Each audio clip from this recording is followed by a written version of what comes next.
वालेकुम अस्सलाम बेटे। बाकी सबको भी ऑनलाइन होने के लिए कहिए ताकि स्टार्ट करें हम।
बेटे लास्ट टाइम कौन सा लेक्चर कर रहे थे हम?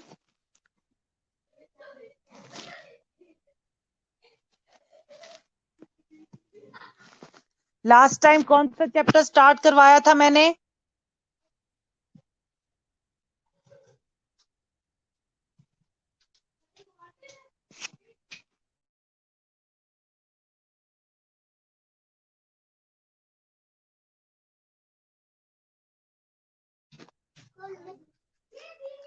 डेलीगेशन फिनिश नहीं हुआ था?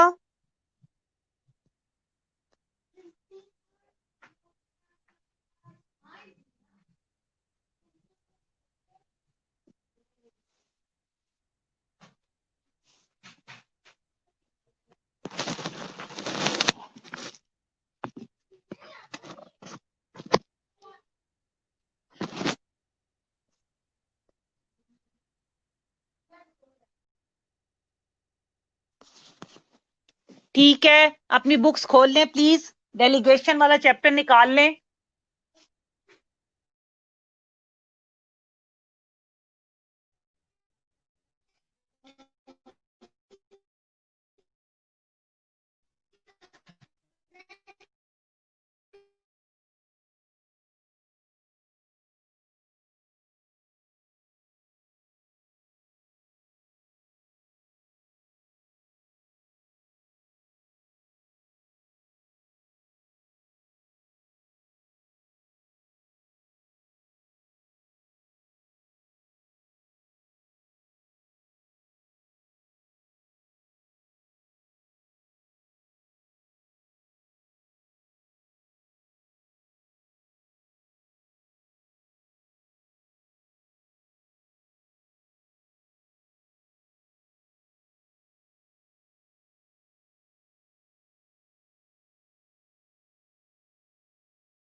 ओके बेटे, प्रोसेस ऑफ डेलीगेशन से हम स्टार्ट करने लगे हैं। प्रोसेस ऑफ डेलीगेशन का हमारे पास पहला स्टेप था डिफाइन द टास्क। आवाज आ रही है मेरी? आवाज आ रही है?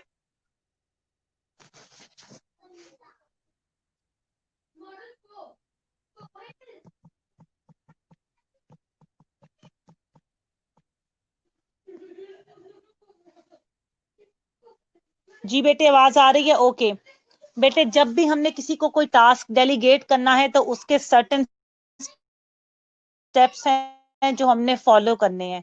उसमें सबसे पहला स्टेप है हमारे पास डिफाइन द टास्क का, जो कि मैंने लास्ट टाइम कवर करवाया था, जिसमें बहुत इंपॉर्टेंट है कि हम टास्क देख लें पहले कौन सा टास्क हमें डेलीगेट करना चाहिए। टास्क को हम डिवाइड करते हैं रूटीन टास्क में, टास्क में जिसके लिए तुम्हारे पास टाइम नहीं है, और वो टास्क जो प्रायोरिटी में नीचे हो गए हैं। यानी कि रूटीन टास्क हम किसी को असाइन कर सकते हैं, वो टास्क जो प्रायोरिटी में नीचे हो गए हैं उनको भी हम किसी को असाइन कर सकते हैं, या जिनके लिए हमारे पास वक्त नहीं है उनको हम किसी को असाइन कर सकते हैं। या एक काम और कर सकते हैं कि रूटीन टास्क और दूसरे जो गैर अहम टास्क हैं जो कोई और परफॉर्म कर सकता है, उसको अगर हम किसी और को, जी मुझे पता है हमने पढ़ लिया था, मैं रिकैप कर रही हूँ मारिया। उसको हम किसी को नहीं है, उनके लिए हम वक्त निकाले और उनको परफॉर्म करें। ठीक है। कॉम्प्लेक्स टास्क का भी मैंने बताया था कि अगर टास्क कॉम्प्लेक्स होंगे तो उनको किसी को साइन ना किया जाए, वो अपने पास ही रखे जाएं। और जो टास्क हैं उनको based on the availability of the delegatee और and the competency of the delegatee जो है हम उसको दूसरों को असाइन करें।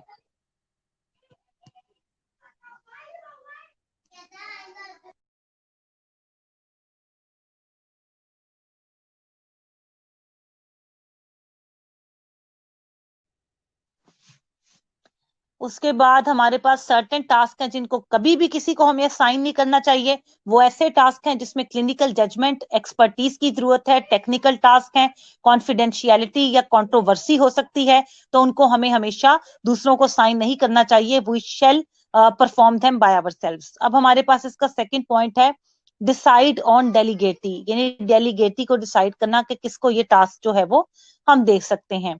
इसमें सबसे पहले match the task to the individual, analyze individual skill levels and abilities to evaluate their capability to perform the various tasks। पहले ये मार्क करें आप, पहले ये पहली दो सेंटेंसेस जो है ये मार्क करें इस हेडिंग के स्टार्ट से लेके to perform the various task तक, यहां तक। बेटे आवाज आ रही है मेरी? आवाज आ रही है?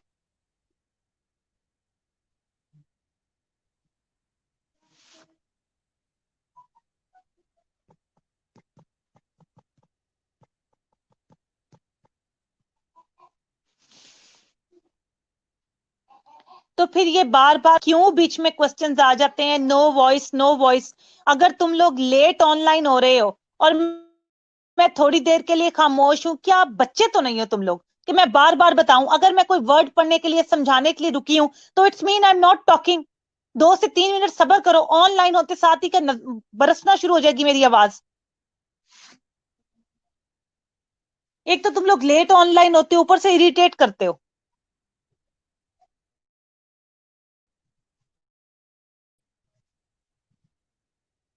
उसके बाद आगे है हमारे पास experience and individual expand the individuals capabilities.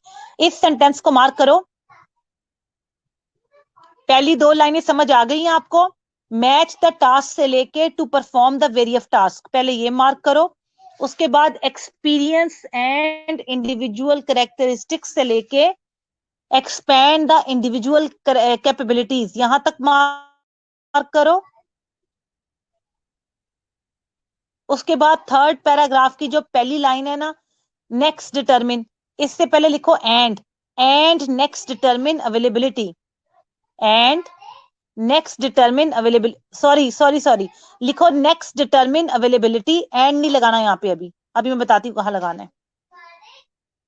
Next determine availability, availability के बाद लगाओ एंड, अवेलेबिलिटी के बाद लगाओ एंड,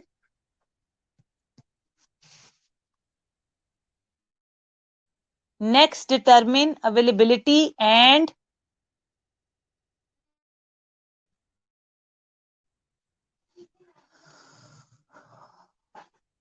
फिर इसी पैराग्राफ के लास्ट सेंटेंस पे आ जाओ, willing to assume responsibility. Willing को विलिंगनेस कर दो, willingness to assume responsibility.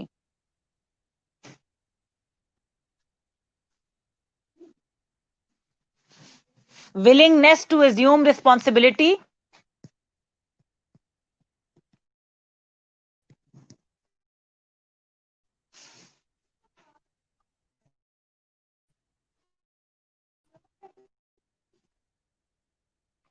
Voluntarily. यहां तक समझ आ गई है सारी?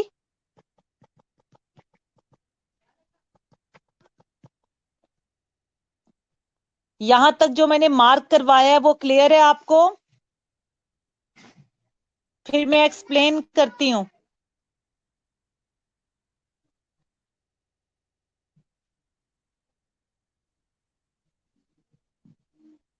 नहीं, जो मैंने नहीं मार्क करवाया वो नहीं करना।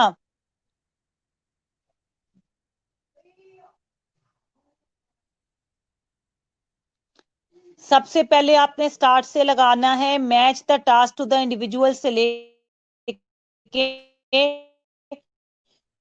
To perform the various task. उसके बाद आपने लिखना है एक्सपीरियंस एंड एक्सपीरियंस कन्वर्सली लेके individual. Next determine availability and, बस एंड, और उसके बाद आखिरी लाइन पे जंप कर जाओ, willingness to assume responsibility, delegation is an agreement that is entered into voluntarily. ये है इस पैराग्राफ में, आपने ये सारा करना है इस पॉइंट में।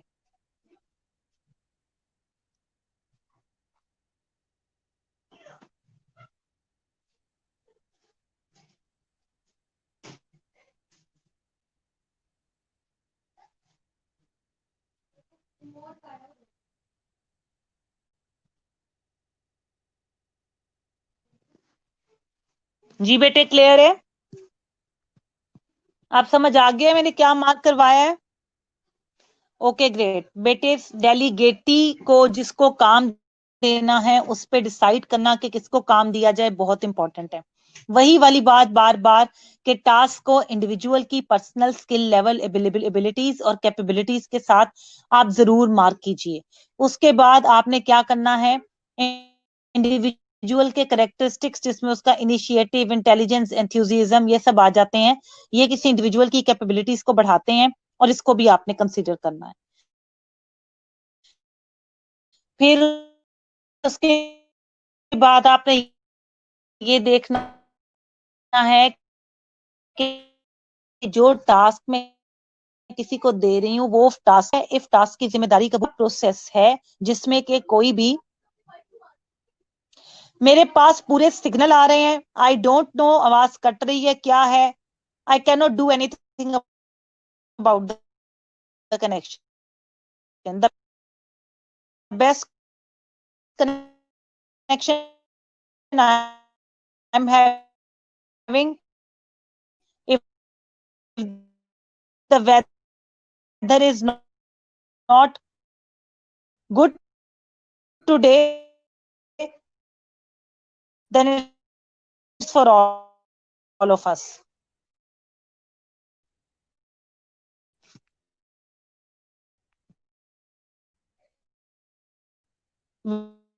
विलिंगनेस और हमने रिस्पॉन्सिबिलिटी अज्यूम करने की विलिंगनेस का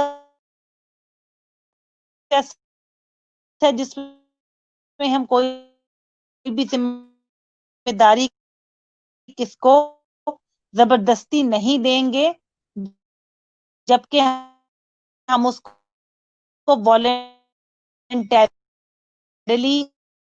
उसको उससे एग्रीमेंट के अंदर जो है वो एंटर होना पड़ेगा। मिलेगा।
जी अब आ रही है आपको आवाज? Can you hear me now?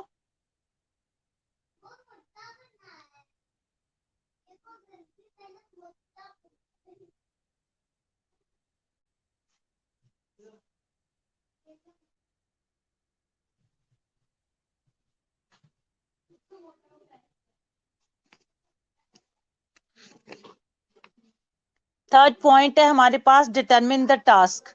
The next step is in delegation is to clearly define your expectations for the delegatee. यानी कि टास्क से मुझे क्या क्या जो है वो उम्मीदें हैं या क्या क्या मैं एक्सपेक्ट कर रही हूँ जब ये टास्क कंप्लीट हो जाएगा, वो डेलीगेटी को बताना बहुत जरूरी है ताकि वो उस हिसाब से अपना काम परफॉर्म करे। सबसे पहले है कि अच्छा बस ये लाइन लगा लेनी है, फिर नेक्स्ट पेज पे चले जाएं। की behaviours in delegating task. Key behaviors in delegating tasks are, अब A, describing the task using I statements such as I would like and appropriate non-verbal behaviors.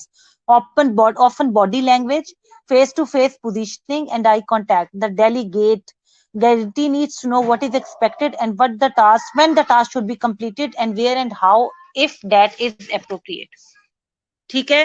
उसके बाद है be specific about reporting times for patient care task, determine who has responsibility and authority to chart certain tasks. For example, UAPs can enter vital signs, but if they observe changes in patient status, the RN, registered nurse, must investigate and chart the assessment. अच्छा जी, अब जो हमने पहले की है, हम third point पे आए हैं कि हमने डिटरमिन करना है टास्क को कि टास्क से हमें क्या क्या चीजें चाहिए और ताकि हम उसको डेलीगेटी को आगे एक्सप्लेन कर सकें और डेलीगेटी जो है उस हिसाब से परफॉर्मेंस शो करें।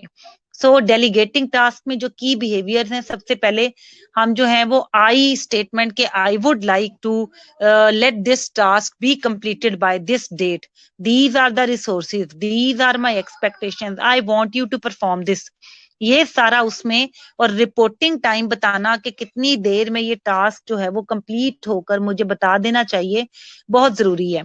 अगर हम कोई जो टास्क दे रहे हैं जैसे कि पेशेंट केयर टास्क है जो कि हमारे केस में है, तो उसमें बहुत जरूरी है कि अगर कोई अनअसिस्टिव पर्सनल कोई काम परफॉर्म कर रहा है या वो वाइटल साइन ले रहा है, तो उसे बहुत जरूरी पता होना चाहिए कि जब वाइटल साइन नॉर्मल है तो it's important to chart them down. लेकिन जहां पर भी उसको कोई अबनॉर्मेलिटी या कोई ऐसा साइन शो होता है, वहीं पर वो फौरन रजिस्टर्ड नर्स को इन्वॉल्व करे या उसको बताए, क्योंकि अब ये उसकी एक्सपर्टीज है कि वो उनको इन्वेस्टिगेट करे और उस जो डिफरेंसेस हैं उनको चार्ट के ऊपर प्रॉपर्ली डॉक्यूमेंट करे ताकि पता लगे वो किस वजह से आ रही हैं।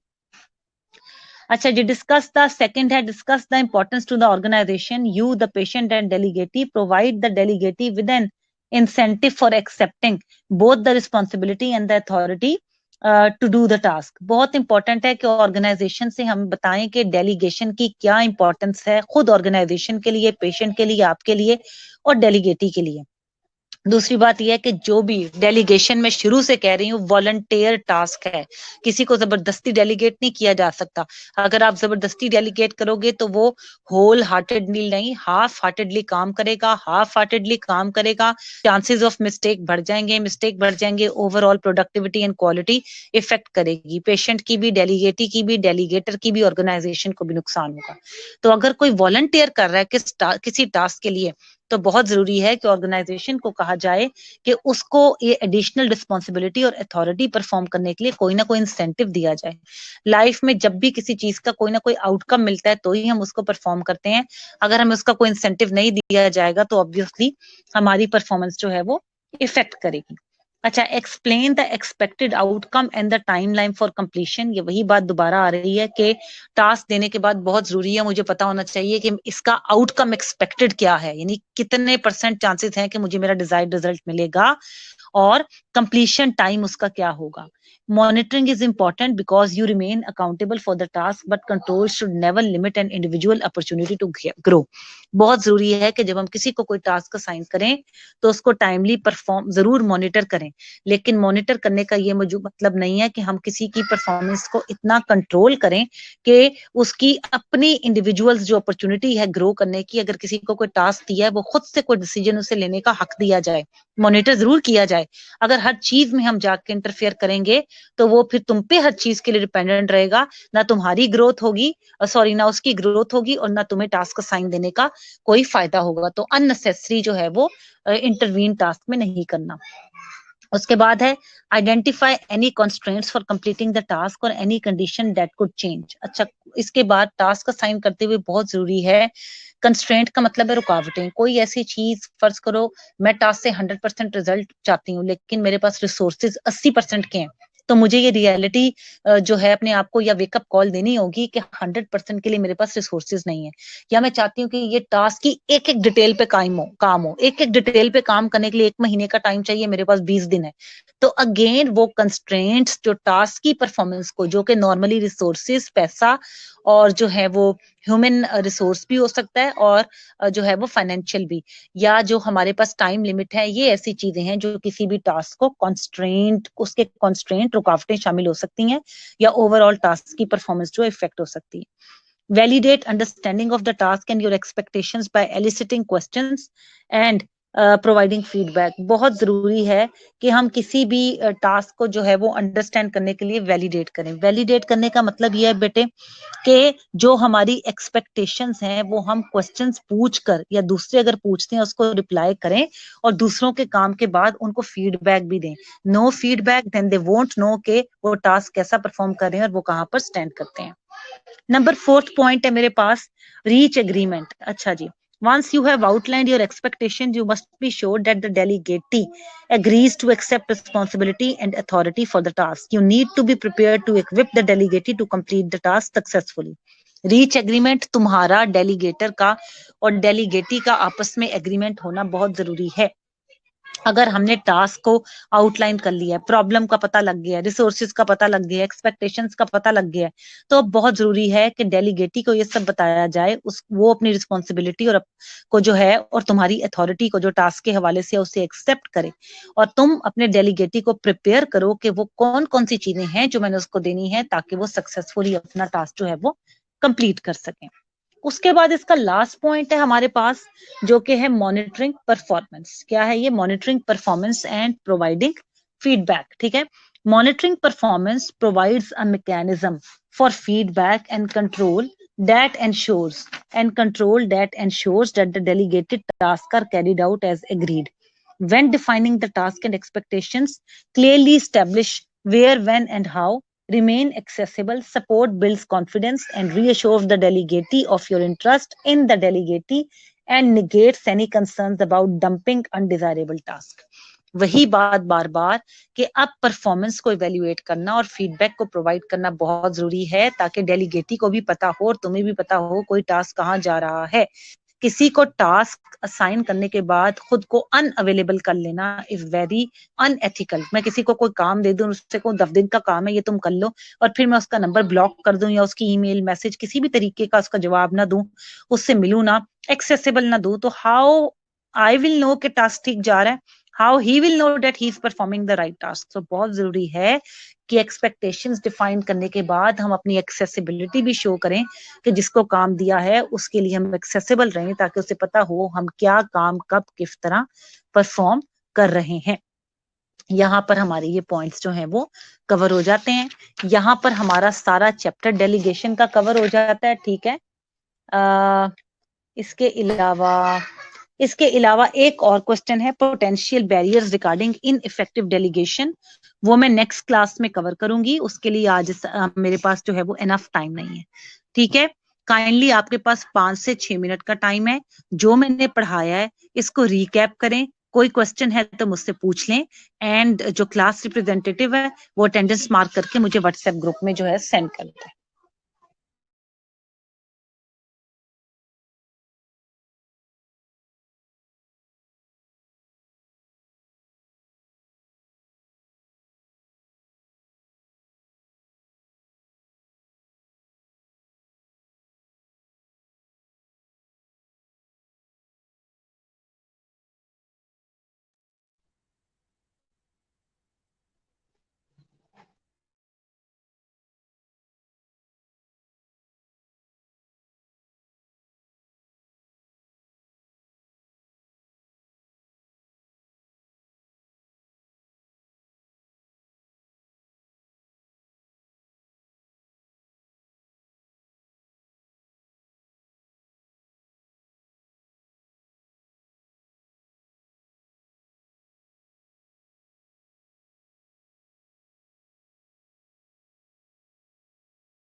Okay, bete, see you tomorrow. I will take your double lecture tomorrow then. Allah Hafiz for today.